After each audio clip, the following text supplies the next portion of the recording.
नमस्कार साथियों, एक बार फिर से आप सभी का स्वागत है। आज हम आपको एक ऐसी योजना के बारे में बताने वाले हैं जिस योजना में केवल और केवल आपको साल के 436 रुपए जमा करने हैं और आपको 2 लाख रुपए मिलेंगे। और इस योजना का नाम है प्रधानमंत्री जीवन ज्योति बीमा योजना। इस बीमा योजना के अंतर्गत केवल और केवल आपको 436 रुपए हर साल प्रीमियम जमा करना है, जिसमें आपका 2 लाख रुपए तक का जीवन बीमा हो जाएगा। समस्त बचत बैंक खाता धारक जिनकी उम्र 18 से 50 वर्ष के बीच में, वो इस योजना के अंतर्गत जुड़ सकते हैं। आप सभी की जानकारी के लिए बता दें कि प्रधानमंत्री जीवन ज्योति बीमा योजना के अंतर्गत पहले जो प्रीमियम था वो 330 रुपये था, इसे बढ़ाकर 436 रुपये कर दिया गया। अब आपको 436 रुपये में 2 लाख रुपए मिलेंगे। और इसके लिए पर्सनली बैंकों द्वारा मैसेज भी भेजे जा रहे हैं कि इस बार 436 रुपये प्रधानमंत्री जीवन ज्योति बीमा योजना के अंतर्गत जमा किए जाएंगे। तो आप में कमेंट करके बताएं क्या आपके पास भी ये मैसेज आया 436 रुपये का, या फिर आपके अकाउंट से 436 रुपये कट चुके हैं। साथ ही इस वीडियो को लाइक करना बिल्कुल ना भूलें, क्योंकि इस वीडियो में आपको बहुत कुछ सीखने को मिलेगा। साथ ही अगर आप पहली बार देख रहे हैं, चैनल को सब्सक्राइब कर लें, बेल आइकन को दबा लें, ऑल नोटिफिकेशन सेलेक्ट कर लें, ताकि आपको सरकारी योजनाओं की जानकारी सबसे पहले मिले। प्रधानमंत्री जीवन ज्योति बीमा योजना के अंतर्गत समस्त बचत बैंक खाता धारक जिनकी उम्र 18 से 50 साल के बीच में, वो इस योजना के अंतर्गत जुड़ सकते हैं।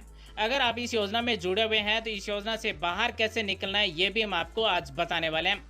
अगर आप इस योजना में जुड़े हुए हैं तो आपको कोई भी ऑफलाइन पेमेंट जमा नहीं करवाना होता है, यानी कि 436 रुपये आपके बचत खाते से ऑटोमेटिक जमा होंगे। और अब हम आपको बताते हैं कि देश की सबसे बड़ी सुरक्षा बीमा योजना प्रधानमंत्री जीवन ज्योति बीमा योजना में रजिस्ट्रेशन कैसे किया जाता है, यानी कि किस तरह से आप इस बीमा योजना में जुड़ सकते हैं।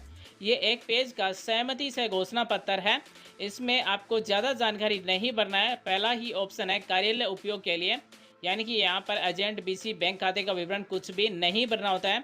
अगर आपको ये फॉर्म डाउनलोड करना है तो वीडियो के डिस्क्रिप्शन में आपको लिंक मिल जाएगी, वहाँ से आप फ्री में डाउनलोड कर सकते हैं।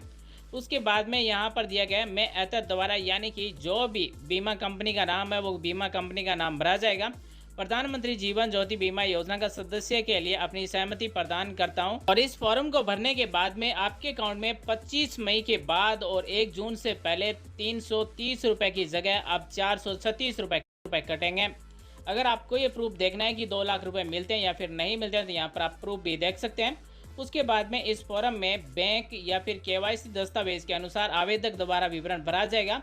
बचत बैंक खाता संख्या, ईमेल आईडी, नामित का नाम भरा जाएगा, जन्मतिथि भरा जाएगा, आधार संख्या अगर है तो यहाँ पर भरी जाएगी। उसके बाद में मोबाइल नंबर, अभिभावक का नाम, पता यहाँ पर भरा जाएगा। अगर नाबालिग है तो उसके बाद में यहाँ पर पूरा एड्रेस भरा जाएगा।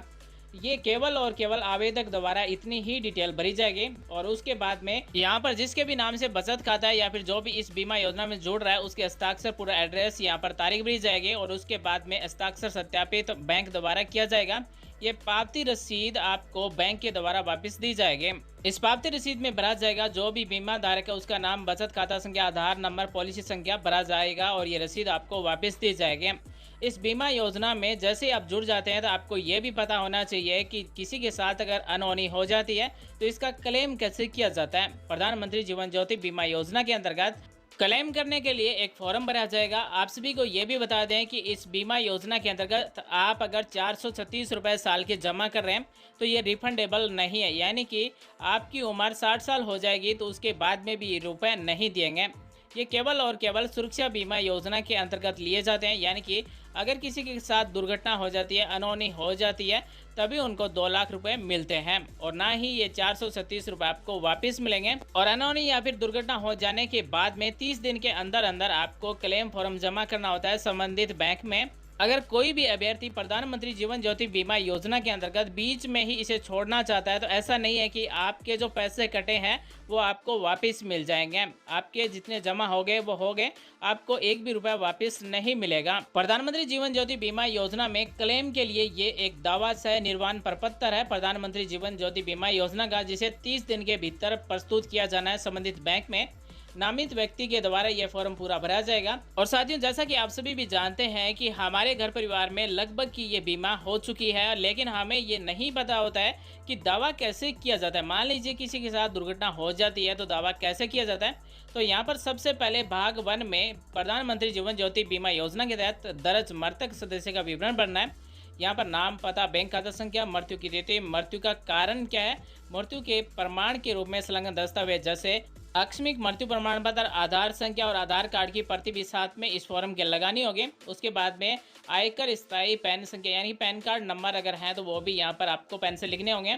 उसके बाद में नामित व्यक्ति का विवरण यानी कि जिस व्यक्ति को दावेदार बनाया गया उस व्यक्ति की डिटेल भरना होगा। नामित व्यक्ति का नाम, नामित व्यक्ति की आयु क्या है, यदि नामित व्यक्ति आवश्यक है तो नियुक्त संरक्षक व्यक्ति का नाम क्या है। उसके बाद में नामांकन न होने की स्थिति में या फिर नामित व्यक्ति की बीमित सदस्य से पूर्व मृत्यु होने जाने पर दावेदार 2 नंबर का नाम, बीमित सदस्य की मृत्यु के पूर्व नामित व्यक्ति की मृत्यु के मामले में नामित व्यक्ति का मृत्यु प्रमाण पत्र भी लगाना होगा। उसके बाद में 6 नंबर पॉइंट है नामित व्यक्ति या फिर दावेदार का मृतक के साथ में क्या संबंध था, संपर्क मोबाइल नंबर, ईमेल आईडी अगर है तो यहाँ पर लिखनी होगी। उसके बाद में संपर्क पता क्या है। उसके बाद में नामित व्यक्ति या फिर नियुक्त संरक्षक दावेदार का विवरण जैसा भी मामला हो, यहाँ पर खाता संख्या, बैंक का नाम, IFSC कोड भरना होगा। और जिसकी भी डिटेल यहाँ पर भरी जा रही है या दावेदार या फिर नामित व्यक्ति उसके आधार नंबर यहाँ पर लिखने होंगे। उसके बाद में दावेदार या फिर नामित व्यक्ति के आयकर खाता संख्या यानी कि पैन नंबर और KYC के लिए यहाँ पर एक दस्तावेज जैसे आधार कार्ड, वोटर ID कार्ड। उसके बाद में दावेदार के हस्ताक्षर होंगे और तारीख यहाँ पर भरी जाएगी। उसके बाद में इस फॉर्म के साथ में क्या क्या डॉक्यूमेंट आपको संलग्न करना है, जैसे बीमित सदस्य की